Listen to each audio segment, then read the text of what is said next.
नमस्कार, मैं प्रगट सिंह जटौल। स्वागत है आपका। आज का हमारा विषय है शिक्षण अधिगम की प्रभावकारी विधियों की विशेषताएं। आज का जो हमारा विषय है वो शिक्षण अधिगम की प्रभावकारी विधियों के ऊपर है।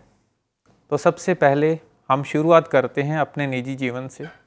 जब भी हम बात करते हैं अपने जीवन में कि हमारे दिमाग में कुछ ऐसे अध्यापकों की छवि उभरती है जिनको हम बेहद पसंद करते हैं, और ये विशेष रूप से प्रत्येक व्यक्ति के साथ ऐसा होता है कि उसके जीवन में कुछ ऐसे अध्यापक जिनको वो बहुत अच्छे अध्यापक की संज्ञा देते हैं, उनको एक प्रेरणा स्रोत मानते हैं।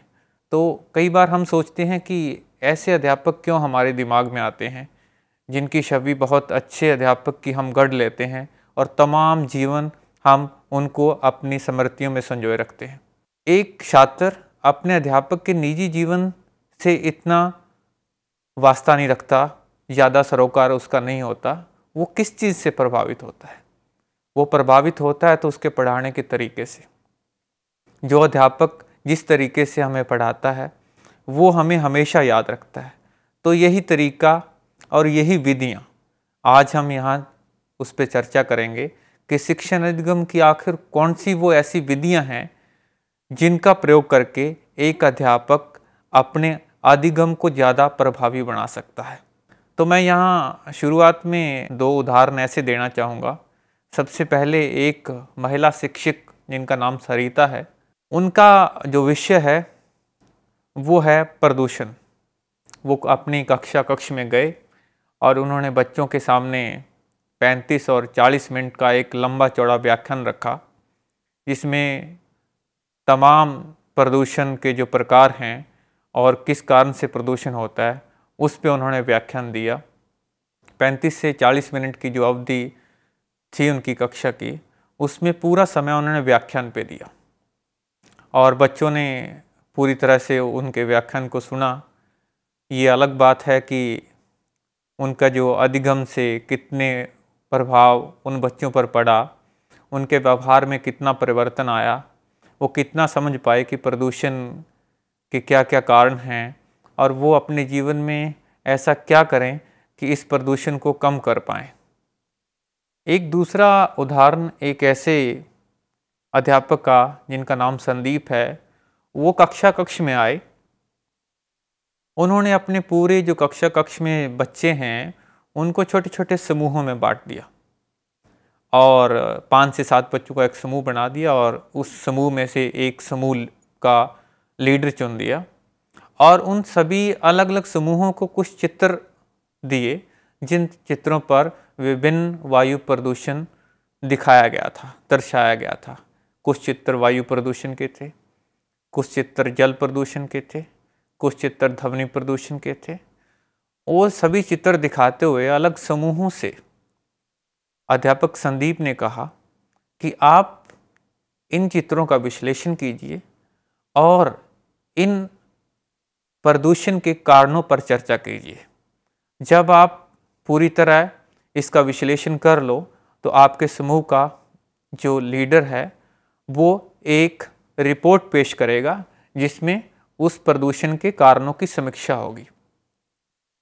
तो उस पूरी कक्षा में अलग अलग समूहों ने अलग अलग प्रदूषण पे चर्चा की, अलग अलग अपने अपने विचार प्रस्तुत किए अपने समूह में, और अंत में समूह के जितने भी मुखिया थे, जितने लीडर थे, उन्होंने अपनी एक विस्तृत रिपोर्ट पेश की। जिससे फ़ायदा ये हुआ कि विभिन्न जो समूहों में जो बच्चे थे, जो विचार उनके दिमाग में नहीं आया या जो बात कहीं ना कहीं उनसे छूट गई, वो किसी दूसरे समूह ने बात की और पूरे का सार संक्षेप जो था वो जो अध्यापक संदीप ने वो सिलसिलेवार पेश किया कि इस समूह ने इस प्रदूषण के ये कारण बताए हैं, इसके ये प्रभाव हैं, इसको हम इस तरीके से रोक सकते हैं। तो इससे आपको क्या अंतर लगा? एक तो अध्यापक जो महिला अध्यापक थी, उन्होंने व्याख्यान के माध्यम से पूरे का पूरा 35-40 मिनट व्याख्यान दिया और बच्चों ने उस व्याख्यान को सुना। और एक जो अध्यापक संदीप, जिन्होंने अलग अलग समूह में बांटकर उस पर चर्चा की। मुझे लगता है, और ये एक तथ्य भी है, कि जब आप पूरी कक्षा के सभी छात्र छात्राओं को पूरी तरह से शामिल कर लेते हो अपने शिक्षण अधिगम प्रक्रिया में, तो वो विधि ज़्यादा प्रभावकारी होती है और उससे जो भी उपलब्ध जो हमें हासिल होता है, जो हमारा उद्देश्य होता है, जो लक्ष्य होता है, कि हम उस अधिगम को स्थायी बना सकें और उसको बच्चे अपने व्यवहार में ढाल सकें। तो जो दूसरा जो मैंने एग्जाम्पल दिया, जो उदाहरण दिया समूहों में बांटकर, वो ज़्यादा अच्छी विधि लगी। आज ऐसे ही जो हम शिक्षण अधिगम की प्रभावकारी विधियां हम प्रयोग करते हैं कक्षा कक्ष में, उस पर हम चर्चा करेंगे। और इसमें शुरुआत में मैं एक नाम लेना जरूरी समझता हूँ, गिजुभाई भदेका जी का, जिन्होंने अपनी एक पुस्तक दिवा स्वपन में बहुत अच्छे से और बहुत विस्तृत रूप से विभिन्न शिक्षण विधियों का जिक्र किया, जिनका प्रयोग करके एक अध्यापक ने एक ऐसी कक्षा, जिसे विद्यालय ये मानता था कि इस कक्षा में सभी बच्चे शरारती हैं, वो किसी भी अध्यापक पर ध्यान नहीं देते, उनका पढ़ाई में रुचि नहीं है, उन बच्चों में भी एक ऐसी रुचि पैदा कर दी कि वो शिक्षण अधिगम में बहुत प्रभावकारी रूप से अपनी हिस्सेदारी देने लगे। तो आज ऐसे ही कुछ शिक्षण अधिगम की प्रभावकारी विधियों की विशेषताओं की बात हम करेंगे। तो सबसे पहले जो एक विधि है कि सहपाठियों के साथ सीखने के लिए कार्यक्षेत्र उपलब्ध कराना। जो समय शिक्षा में पहले था कि ज़्यादातर जो हमारा शिक्षण अधिगम था वो अध्यापक केंद्रित था, उसकी जो धुरी थी वो अध्यापक था। अध्यापक पूरे का पूरा जो शैक्षिक कार्यक्रम है वो अपने हिसाब से उसका प्रबंधन करता था। लेकिन जैसे मनोविज्ञान का दायरा बढ़ा और हमें बाल मनोविज्ञान का ज्ञान दिया गया, तो हमारा जो शिक्षा का जो पूरे का पूरा जो धुरी है, जो शिक्षा का केंद्र है, वो बच्चा बन गया, वो एक छात्र, वो एक अध्येता बन गया, जिसे हम सिखाने के लिए विभिन्न विधियां यूज़ करते हैं। इसमें से सबसे पहले जो अच्छी जो विधि ये मानी जाती है कि वो बच्चा ज़्यादा सहज महसूस करता है अपने हम उम्र बच्चों के साथ, अपने सहपाठियों के साथ। अगर कोई ऐसी योजना बनाकर उन बच्चों को कुछ दे दी जाए और उन बच्चों को कहा जाए कि इस पर आप इकट्ठे बैठ के एक समूह के रूप में इस पे कार्य करें, और उसमें वो ज़्यादा सहज भी महसूस करता है और सीखने की जो गति है वो भी उसकी ज़्यादा होती है। एक जो अध्यापक से वो थोड़ा महसूस करता है, उसको एक थोड़ा दूरी है, अध्यापक से दूरी है, एक आयु का जो फ़र्क है, उससे वो ज़्यादा सहज महसूस करता है अपने सहपाठियों के साथ। और कोई भी कार्य, शैक्षिक कार्य अगर उनको ऐसे माहौल में दिया जाए जिसके आसपास उसके हम उम्र बच्चे हैं, तो वो ज़्यादा अच्छे तरीके से उस चीज़ों को कर पाता है। तो ये एक विधि है सहपाठियों के साथ सीखने की। और इसमें देखा भी गया है कि इसके जितने भी जो ऐसे शोध कार्य हुए हैं, उनके जो परिणाम ये बताते हैं कि अधिगम की जो उपलब्धि है वो उसकी दर बढ़ जाती है अगर उस बच्चे को अपने सहपाठियों के साथ सीखने के लिए कार्यक्षेत्र एक अध्यापक उपलब्ध कराए। तो दूसरी जो इससे मिलती जुलती जो दूसरी विधि है कि करके सीखने के लिए कार्यक्षेत्र उपलब्ध कराना, जैसे अंग्रेजी में कहा जाता है लर्निंग बाय डूइंग। अगर हम अध्यापक के नाते पूरे के पूरे जो गतिविधियां हैं या क्रियाएं हैं, शैक्षिक क्रियाएं हैं, उसमें बच्चे को बिल्कुल पीछे कर दें, उसको स्वयं करके जो स्वयं वो सीखेगा, कोई भी क्रिया वो स्वयं करके सीखेगा, उसका मौका हम ना दें, उसको ऐसा कार्यक्षेत्र उपलब्ध ना करवाएं, तो उसके अधिगम का उसके जीवन पर इतना प्रभावी असर नहीं पड़ेगा।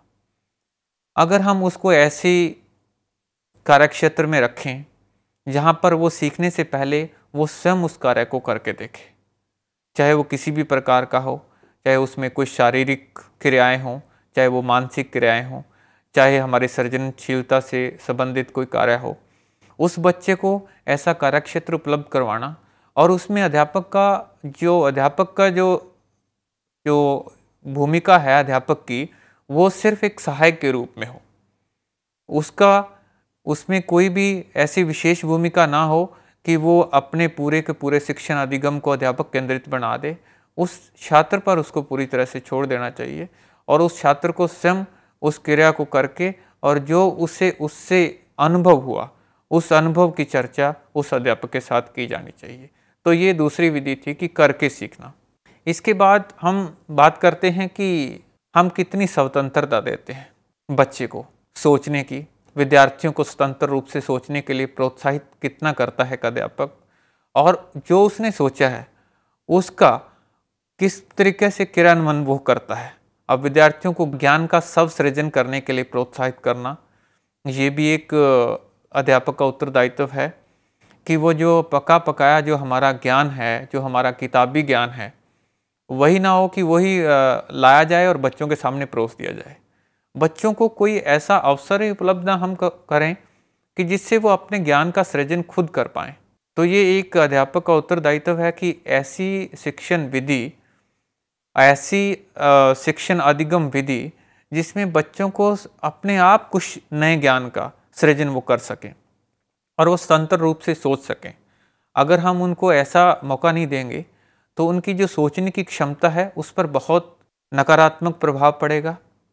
भविष्य में जब उसका जो विद्यालय की जो शिक्षा है वो पूरी हो जाएगी, जब वो अपने जीवन में विभिन्न कार्य करेगा, तो उसको एक चीज़ का हमेशा दुख होगा कि उसे स्वतंत्र रूप से जो सोचने का जो तरीका है वो तो उसके विद्यालय ने उपलब्ध ही नहीं करवाया।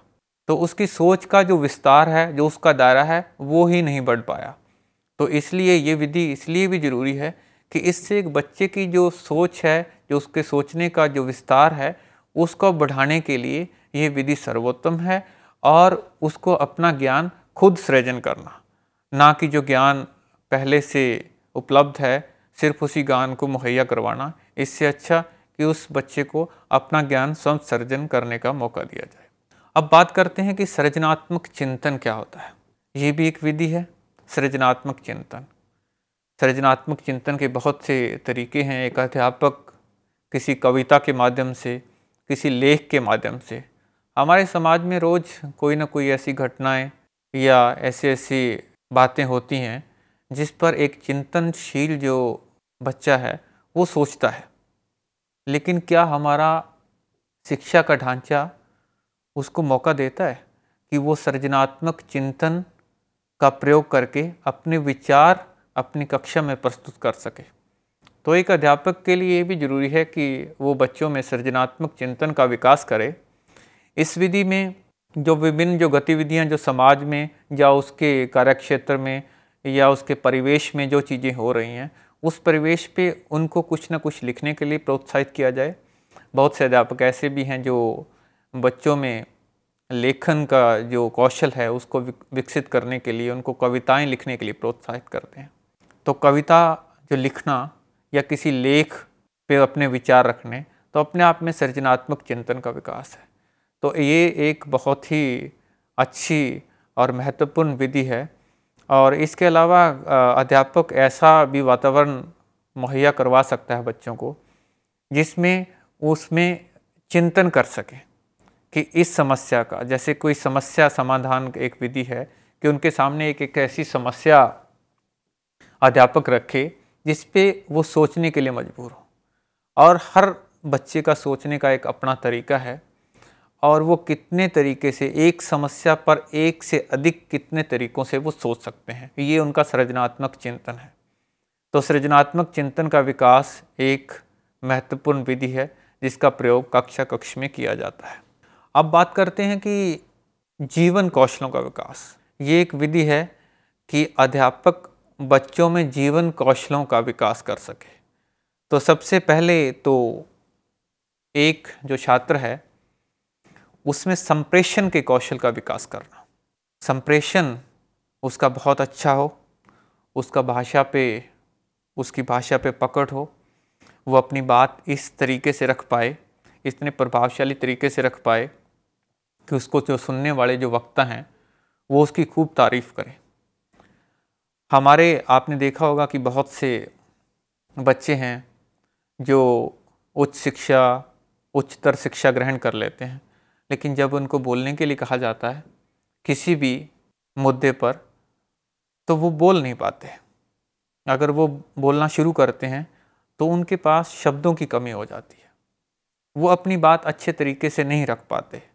तो सबसे पहला जो हर व्यक्ति के जीवन में मेरा मानना है कि जो सबसे प्रभावशाली कौशल है वो संप्रेषण का है, कि आप अपनी बात दूसरों तक कैसे पहुंचाते हो, किस तरीके से आप अपनी बात रखते हो।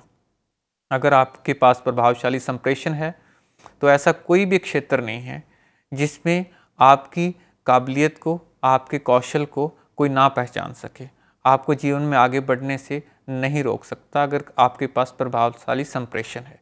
तो ये एक जीवन कौशल में सबसे महत्वपूर्ण कौशल है और ये एक विधि भी है जीवन कौशलों का विकास, जिससे हम बच्चे में संप्रेषण को प्रभावशाली बनाते हैं।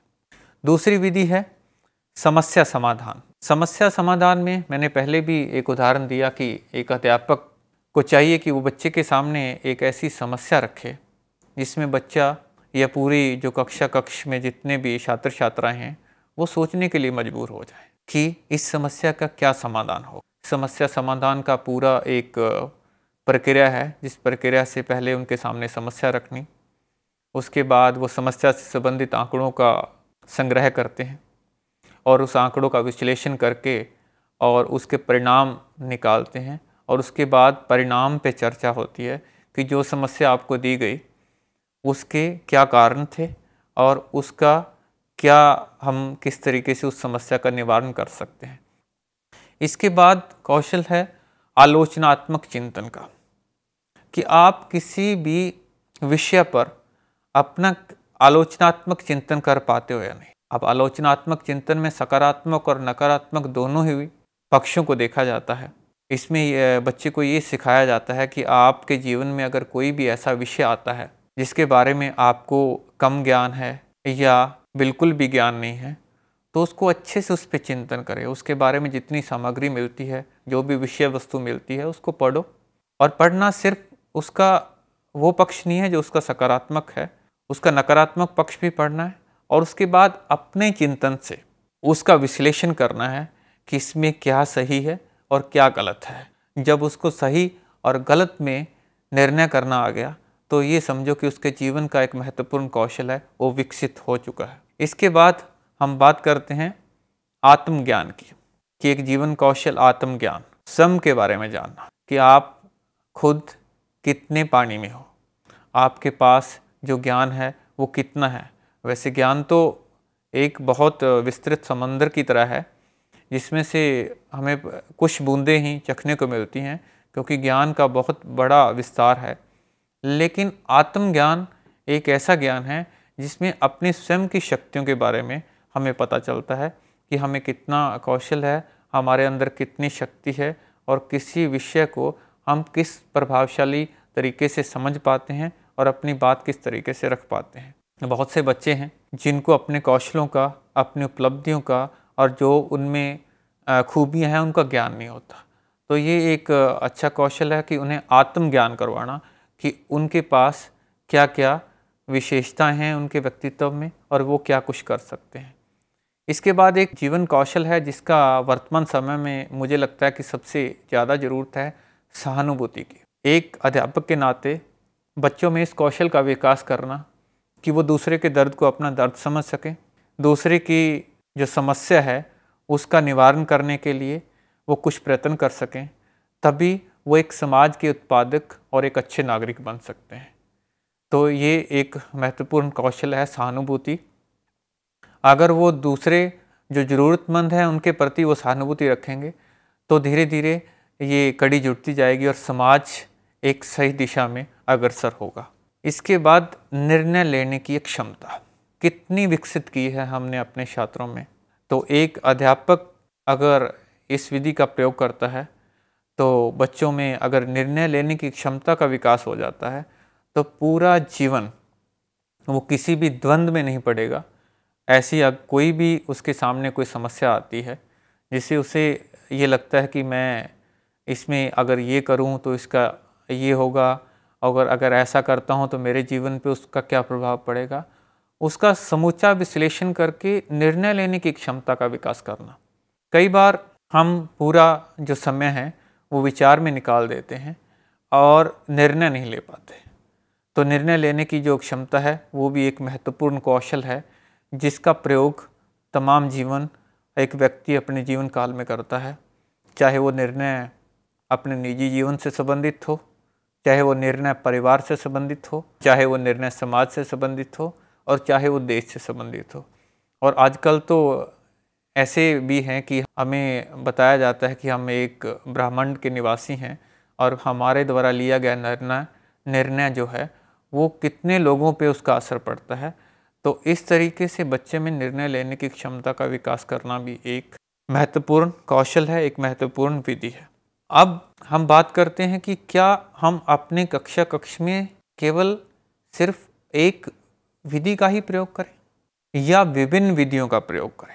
तो जैसे बात आती है विभिन्न विधियों की, तो उसमें संरचनात्मक विधि है, मिश्रित विधि है, प्रयोजन विधि है, समस्या समाधान विधि है, प्रश्नोत्तर विधि है, व्याख्यान विधि है, खेल विधि है, आगमन विधि है, निगमन विधि है। तो ऐसे ऐसे अनेक विधियां हैं जिनका प्रयोग हम अपने शिक्षण अधिगम में करते हैं। आजकल सबसे ज़्यादा जो मानी जाती है जैसे मिश्रित विधि, उसमें ये कहा जाता है कि अध्यापक विभिन्न विधियों को, एक से ज़्यादा विधियों का एक साथ वो प्रयोग करे। वो हमारे शिक्षण अधिगम के जो परिणाम हैं उनकी जो दर है उसको और भी बढ़ाते हैं।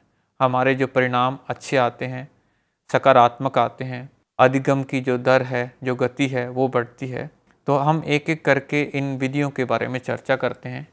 तो पहले संरचनात्मक विधि है, जिसमें बच्चों को विशेष रूप से मौका दिया जा सकता है कि वो ज्ञान की संरचना खुद कर पाएँ।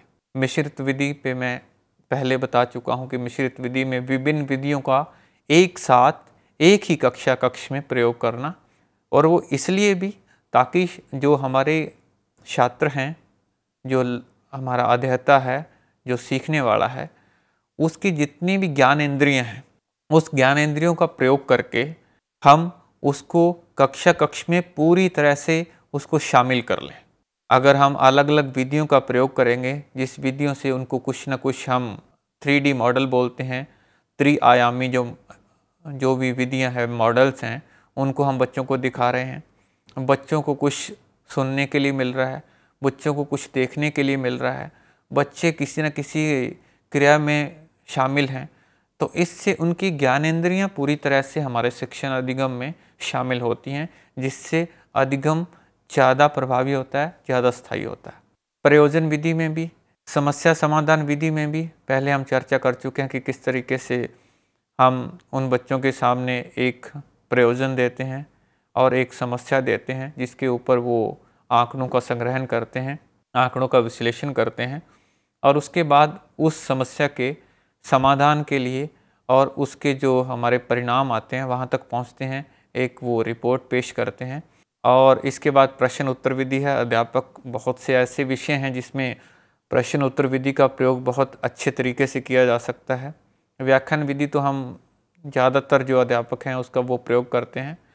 तो व्याख्यान विधि भी अच्छी है अगर हम उसके साथ दूसरी विधियों का भी उसके साथ प्रयोग करें। जैसा शुरुआत में मैंने एक उदाहरण दिया था कि एक अध्यापक ने पूरे का पूरा जो प्रदूषण का जो विषय है उसको व्याख्यान विधि से पढ़ा दिया। उसमें और भी बेहतर होता अगर वो व्याख्यान विधि के साथ साथ समस्या समाधान विधि का प्रयोग करता, वाद विवाद विधि का प्रयोग करता, या जिस तरीके से अध्यापक दूसरे अध्यापक ने कुछ चित्र दे के उनको समूहों में बांटकर और उन पर चर्चा और उस पर विश्लेषण करने को कहा, तो उस समय उस अध्यापक ने एक से अधिक विधियों का प्रयोग किया। तो ये अधिगम के लिए ज़्यादा प्रभावकारी है।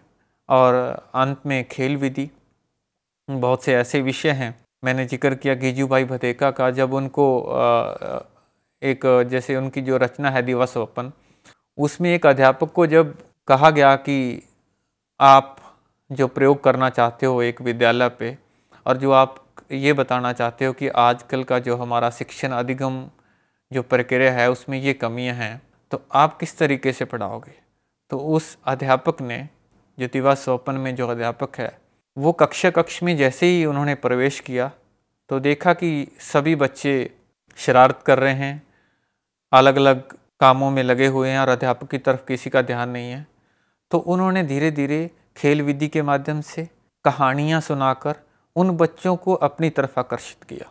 फिर धीरे धीरे उस खेल को, उन कहानियों को शिक्षा से जोड़ दिया ताकि उनको वो खेल भी सकें जिसमें वो रुचि ले रहे हैं, जिसमें उनको आनंद आ रहा है, वो कहानियाँ भी सुन रहे हैं और साथ के साथ वो कुछ ना कुछ सीख रहे हैं। तो ऐसा जो हमारा प्राथमिक स्तर है जिसमें बच्चे जो उनका आयु जो बहुत कम होती है, तो बच्चे कहानियाँ या खेल के माध्यम से बहुत कुछ सीख सकते हैं। तो यहाँ हमारा जो कहना ये था कि हम एक से अधिक विधियों का एक साथ अगर प्रयोग करेंगे तो हम शिक्षण अधिगम को ज़्यादा प्रभावी बना सकते हैं। अब बात आती है कि जिस भी शिक्षण अधिगम विधि का हम प्रयोग करें वो विधि सस्ती हो और किफ़ायती हो। अगर हम किसी ऐसे शिक्षण विधि को ले आएँ जिस पे हम पूंजी ज़रूरत से ज़्यादा लगा दें, लेकिन उससे हमें जो हासिल हो रहा है, जो हम उससे लाभ ले रहे हैं, वो उतना लाभ हम नहीं ले पा रहे, या ऐसी विधि जिसमें समय बहुत ज़्यादा लग रहा है, समय भी ज़्यादा है, लागत भी ज़्यादा है, लेकिन उससे हम उस हिसाब से या उस अनुपात में उससे हम लाभ नहीं ले पा रहे, तो वो विधि हमारे शिक्षण अधिगम जो प्रक्रिया है उसमें ज़्यादा प्रभावशाली नहीं रहती। विधि सबसे बेहतर वही मानी जाती है कि जिसमें आपकी लागत से ज़्यादा आपको लाभ मिले, समय कम लगे, ताकि कम समय में जो आप बच्चों को अनुभव देना चाहते हो, जो बच्चों के व्यवहार में परिवर्तन लाना चाहते हो, जो उनके व्यक्तित्व में परिमार्जन करना चाहते हो, वो हम कम लागत से और कम समय में कर पाएँ। क्योंकि हमारा देश आबादी के लिहाज से काफ़ी बड़ा है, हमारे पास संसाधनों की कमी है, और अगर हम कम लागत और कम समय की ऐसी विधियों का प्रयोग करेंगे जिसको हम एक साथ एक से ज़्यादा लोगों तक उसका लाभ पहुंचा सकें, तो वो ज़्यादा सस्ती और किफ़ायती विधि मानी जाएगी और ऐसा इसका प्रयोग भी हमारे लिए ज़्यादा लाभप्रद होगा। अब इसके अलावा जो बात हम करते हैं रुचि की, तो जो मैंने उदाहरण दिया था गिजुभाई वधेका, गुजरात से शिक्षक थे, उन्होंने प्रथम प्रयास यही किया कि बच्चों में रुचि पैदा की। अगर बच्चे शिक्षण अधिगम में रुचि नहीं ले रहे तो उस अधिगम का जो प्रभाव है वो ज़्यादा स्थायी नहीं रहेगा, लंबे समय तक बच्चे उसको याद नहीं रख पाएंगे। और पहला प्रयास यही, ऐसी विधि का प्रयोग करो जिसमें रुचि और आनंद बच्चों के लिए हो। इसके बाद हम बात करते हैं कि विद्यार्थियों की आवश्यकताओं और मानसिक योग्यताओं के अनुरूप हो विधि। हम बाल मनोविज्ञान पढ़ते हैं, उसमें इस चीज़ पे भी विशेष रूप से ध्यान दिया जाता है कि बच्चों का जो मानसिक स्तर क्या है और उन बच्चों की आवश्यकता क्या है। उस आवश्यकता और मानसिक योग्यता को ध्यान में रखकर जो विधि हम प्रयोग करते हैं वो विधि श्रेष्ठ मानी जाती है। और इसके बाद अंतिम में विद्यार्थियों के अनुभव पर अधिक बल देना।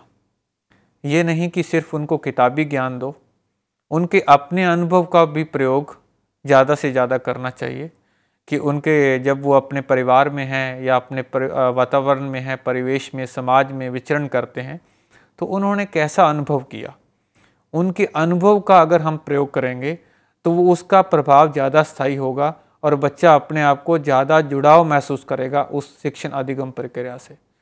तो आज हमने चर्चा की शिक्षण अधिगम की प्रभावकारी विधियों के बारे में, जिसमें हमने बताया कि बच्चों के अनुभव का ज़्यादा से ज़्यादा प्रयोग किया जाए, उनकी रुचियों का विकास किया जाए और जीवन में जो काम आने वाले कौशल हैं उनका ज़्यादा से ज़्यादा विकास किया जाए, ताकि वो जीवन में इन कौशलों का प्रयोग करके अपने समाज को, अपने देश को एक अच्छी दिशा प्रदान कर सकें। बच्चों को ज़्यादा से ज़्यादा अपने हम उम्र जो उनके साथी हैं उनके साथ मौका दिया जाए सीखने का, उनको खुद स्वयं करके सीखने का मौका दिया जाए, उनको अपना ज्ञान खुद सृजन करने का मौका दिया जाए। ये ना हो कि अध्यापक ही उसको पूरे का पूरा ज्ञान परोसे, एक भूगोल के अध्यापक की तरह कि उसको पूरा ग्लोब बताने से अच्छा कि उस ग्लोब को बच्चों के सामने रख दो और बच्चों को स्वयं अपना ज्ञान हासिल करने का मौका दो। उनको पता लगे कि उत्तरी ध्रुव कहाँ है, दक्षिणी ध्रुव कहाँ है, ऋतुएं कैसे बदलती हैं, समय का जो अंतर है विभिन्न देशों में वो क्यों है।